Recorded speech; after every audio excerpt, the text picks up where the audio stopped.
your Flip Lectures. Today we're going to talk about World War II from 1939 to 1941. And just a quick review of what's happened so far is that the Empire of Japan, Nazi Germany, as well as Fascist Italy have all begun campaigns of expansion. The Empire of Japan's invasion of mainland Asia in 1931-1937 is just one example of the aggressive policies taken by the totalitarian regimes. Empire of Japan in particular is going to commit mass atrocities against civilian populations, which is going to lead to things like the massacre at Nanking and eventually to the United States, seeing Japan as increasingly more of an enemy. Italy also has begun a campaign of expansion into Africa, into the country of Ethiopia, all for the glory of Benito Mussolini. And in 1936, the Spanish Civil War breaks out between fascist Francisco Franco and forces of the Republic, democracy, kind of liberalism that is going to rage on for 3 years up to the start of World War II. Eventually, Franco's fascists are going to win this war, and he's going to stay in power until 1975. But all of this indicates that the world is beginning to devolve into military conflict. But Nazi Germany has not yet fired shots. They've expanded peacefully outside the borders of Germany into Austria and Czechoslovakia. However, Germany's sights were set on Poland, which is going to lead to the outbreak of what we consider World War II.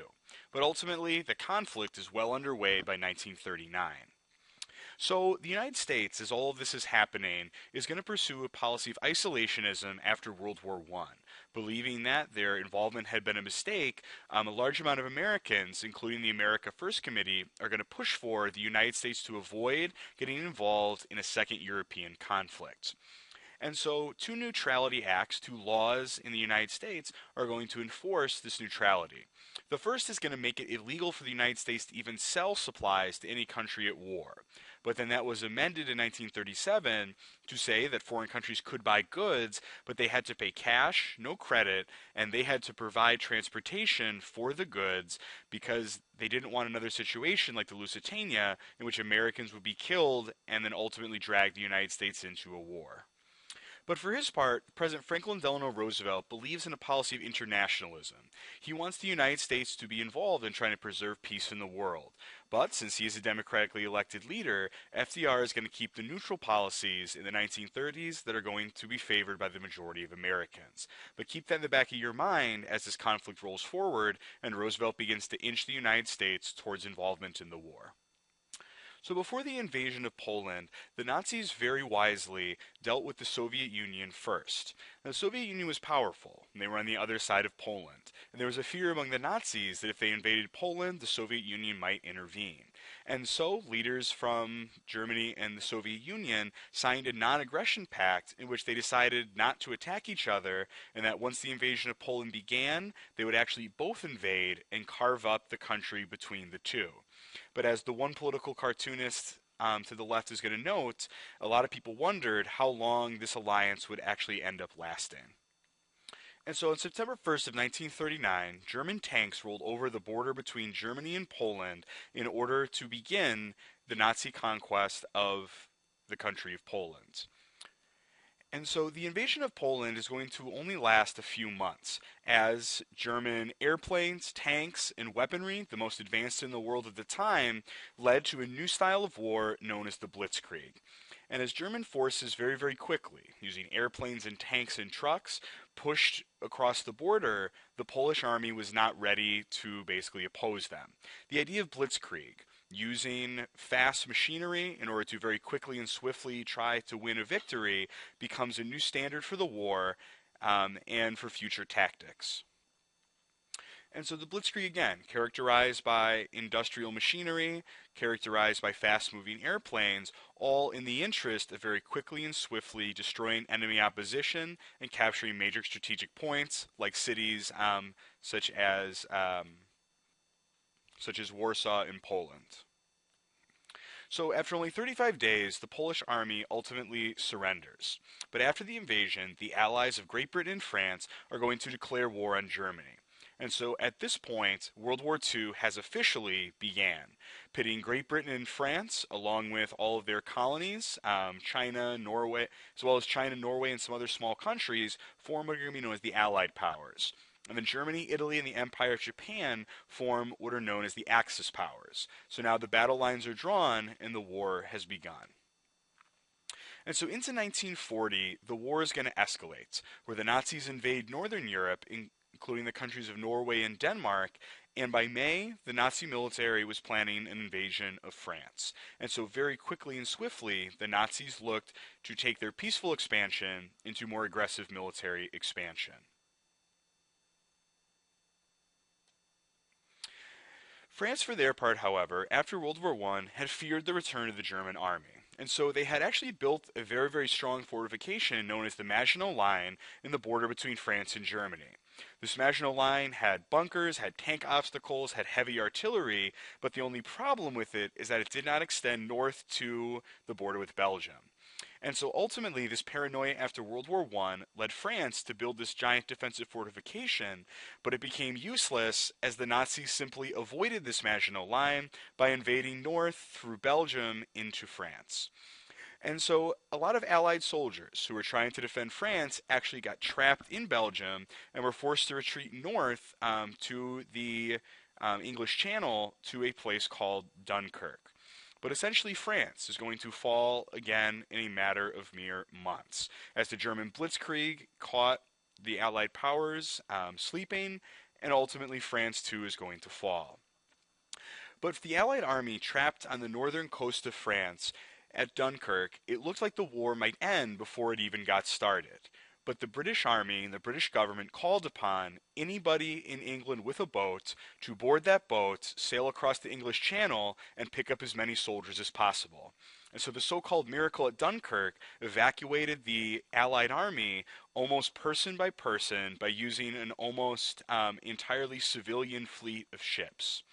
And so 861 ships in all are going to end up rescuing 338,000 soldiers, and ultimately this is going to allow the Allies to carry the war through 1940 and into 1941. But on June 22nd, after only 43 days of fighting, France is going to surrender to Nazi Germany, leaving Great Britain alone as the last major country opposing the Axis powers. A French resistance was formed, but ultimately the Maine of France belonged to the Nazis. And Adolf Hitler, to undo what happened in World War I, forced the French government to surrender to him in the very same rail car that the armistice of World War I had been signed in. And so ultimately, as we look at Adolf Hitler, his campaign is to undo and win the conflict of the First World War. And so Hitler emptied out the city of Paris and toured, and ultimately France now would be under Nazi control, leaving Britain alone to stand up against the Nazi power.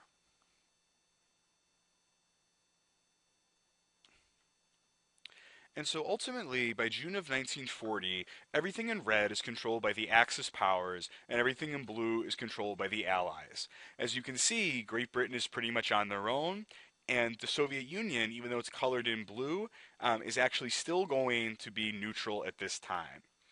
And in the Pacific, the Empire of Japan had invaded and conquered almost all the Pacific Isles, as well as a huge amount of Mongolia, China, and what is now Korea, Thailand, and Burma.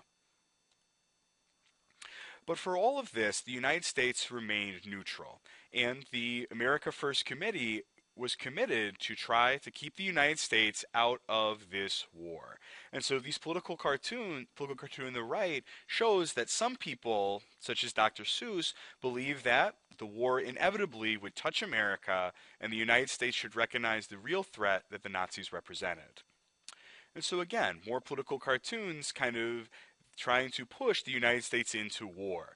That the United States, a lot of people thought naively, believed that they would not be affected by what was happening around the world. And so at this point, with the United States on the sideline, Great Britain was on their own to stand off against the entirety of the Axis powers. And the only aid they receive from the United States are non-war materials under the cash and carry system. And the Nazis, for their part, they actually believed that Britain would negotiate for peace, believing that they could not win the war. And so the Nazis had asked for an alliance with Great Britain, considering them to be one of the Ubermensch Aryan races, but Winston Churchill, made Prime Minister in 1940, refused to even consider armistice or surrender. He also began a campaign of lobbying for the aid of the United States in this conflict. And Churchill would go on the radio and try to encourage the British people to hold on against impossible odds, saying that we shall go on to the end. We shall fight in France in the seas and oceans. We shall fight with growing confidence and growing strength in the air. We shall defend our island, whatever the cost may be. We shall fight on the beaches. We shall fight in the landing grounds. We shall fight in the fields and in the streets. We shall fight in the hills, and we shall never surrender. And Churchill also gave speeches in which he tried to cast this war as a battle of civilizations. That it was Christian civilization, Western civilization as the world knew it, that was really at stake. And in many of these speeches, he would include lines meant to bring the United States into the conflict, saying that the United States had just as much to risk with a Axis victory in this war. Basically, he pitted it as totalitarianism versus democracy. But in this speech, he also says something, a quote that becomes very well known. He says that if the British Empire and its Commonwealth last for 1,000 years, men will still say this was their finest hour. Because Churchill asked Britain to hold on against the might of the Axis onslaught at what would come to be known as the Battle of Britain. And so the Battle of Britain is going to be the first all-aerial battle in world history. It lasts from about July 10th to about October 31st of 1940, and it pits the German Air Force, the Luftwaffe, against the Royal Air Force. And the Nazi goal for this is very simple: to force a surrender or to weaken Britain enough for an invasion across the English Channel. But the British have technology that they're going to use in order to fight back, including early radar, which allows them to see when and where the attacks in the air are going to come from. They would also place spotters on the top of tall buildings with binoculars as an early warning system against Nazi planes coming across the English Channel to bomb Britain. When the sirens would go off, the pilots would have to run out to the airfield, take to the sky, and try to intercept the Luftwaffe before they could do too much damage over mainland Britain. And so this became a situation where almost every day there were dogfights between airplanes up above kind of farms, towns, cities, as the British Air Force fought for the very survival of the English government. And so this also brings us to another part that's going to be unique in World War II. The very deliberate targeting of civilian populations as a part of bombing campaigns in the war. And so the London Blitz is going to be a situation where the German Air Force is going to deliberately target the capital of England in London. And this London Blitz was night after night of intense bombing campaign against these civilian cities. Now, the British did the same thing. They would send airplanes over to Germany to bomb German cities, and so this isn't a good guys, bad guys thing. But this shows us that total war has emerged as the norm in this Second World War. And as you can see, these beautiful cities become reduced in many cases to pure rubble.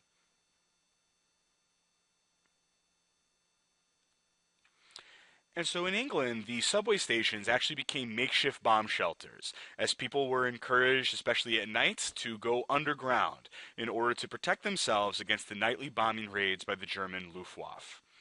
And the King of England, though largely a symbolic role at this time, would go out every day along with his wife and his mother in order to try to encourage the British people to dig out survivors, put out fires, and ultimately to hold out against the onslaught. And the Britons held firm. As you can see from this photo, in which a shopkeeper with his bombed out shop very, very simply writes, "Business as usual." And so after resisting the very lengthy bombing campaign that is the Battle of Britain, they ultimately hold off the Nazi invasion. And in speaking of the Royal Air Force pilots, Winston Churchill said, "Never in the field of human conflict have so many owed so much to so few." And defeat in the Battle of Britain caused Hitler to abandon his plans to invade, and ultimately gave the Axis powers their first major defeats, and the war would continue into 1941. And then ultimately, after the failure of the invasion of Britain, Adolf Hitler's Nazi Germany would look east, the invasion of the Soviet Union, as a possible way to save face and to expand further. But just because the Battle of Britain ended didn't mean that the Blitz stopped. And strategic bombing of cities would continue well into 1941, all the way up through 1945. And civilian cities became key targets in this conflict.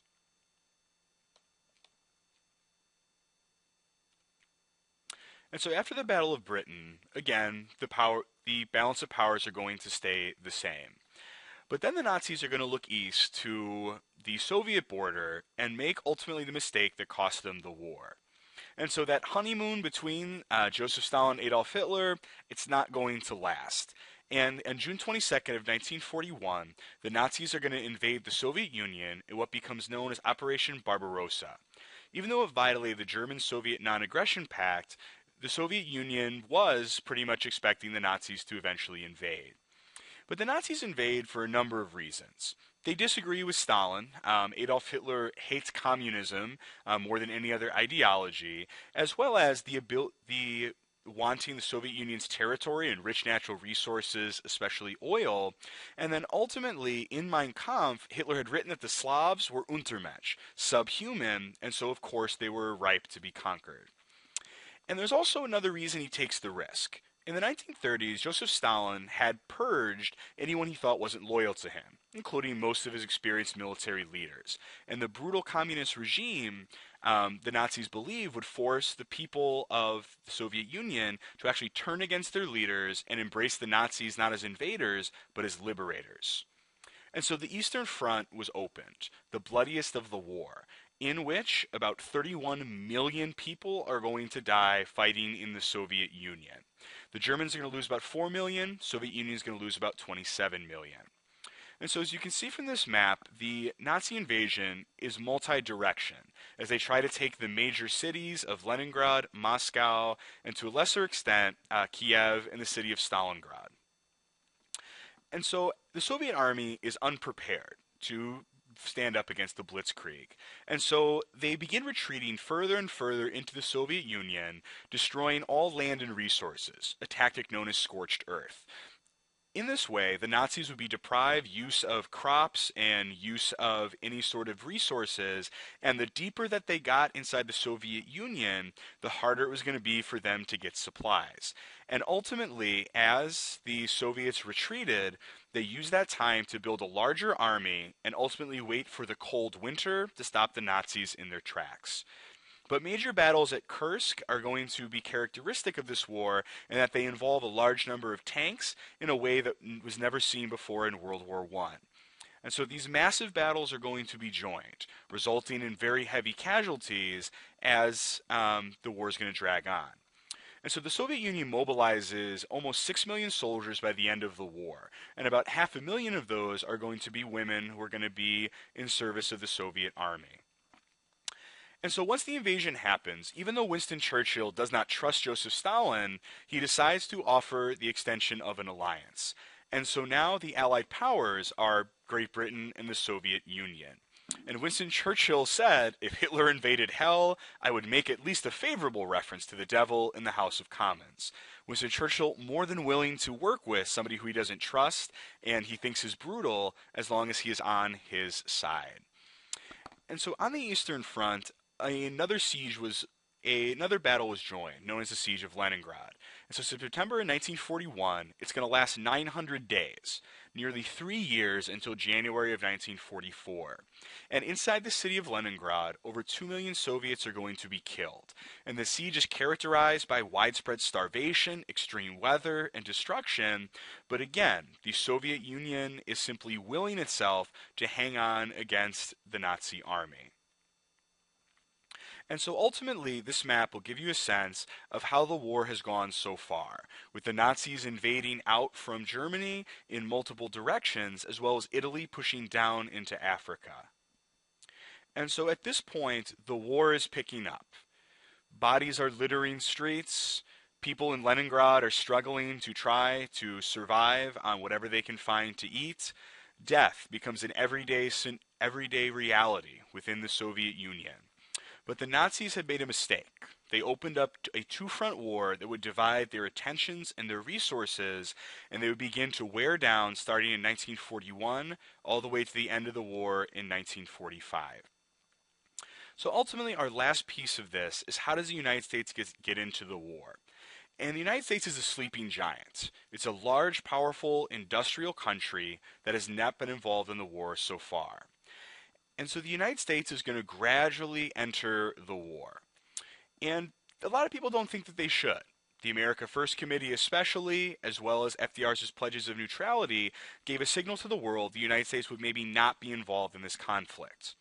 But FDR, as the Nazis invaded Poland, began pushing the United States into an idea of preparedness. The idea of America needs to be ready for war should it come. And so the United States starts building more ships. They also pass a new draft called the Selective Training and Service Act, which is a peacetime draft, a revolutionary idea at the time. Then the United States Congress allowed the Neutrality Acts to be repealed and a new law called the Lend-Lease Act to go in. And the Lend-Lease Act said the United States could sell, lend, or lease war supplies to any nations that are vital to the defense of the United States. More specifically, it's going to be Great Britain. And this is also going to put American ships out in the Atlantic Ocean to protect this precious cargo going to help the Allied powers. However, there's a really interesting idea here that America, though they are not in the war, is starting to financially support one side. Then President Roosevelt met with Winston Churchill and signed a document called the Atlantic Charter, a document that set goals for the world after the destruction of Nazi tyranny. And even though there was no military commitment, there is a very clear indication that the United States is going to enter the war eventually on the side of the Allies. And so Imperial Japan, after the United States placed an oil embargo on them and stopped selling them oil, began to believe that it was only a matter of time before the United States was going to get into the war with not only economic support, but with military support as well. And so on December 7th of 1941, the Empire of Japan launched an attack on the United States naval base in Pearl Harbor in Hawaii. And on December 7th, the surprise attack is going to be devastating. It's going to destroy a lot of American ships, lead to the loss of a lot of American lives, and ultimately, after 21 ships were destroyed and about 2,500 Americans are killed, the United States decides to enter the war.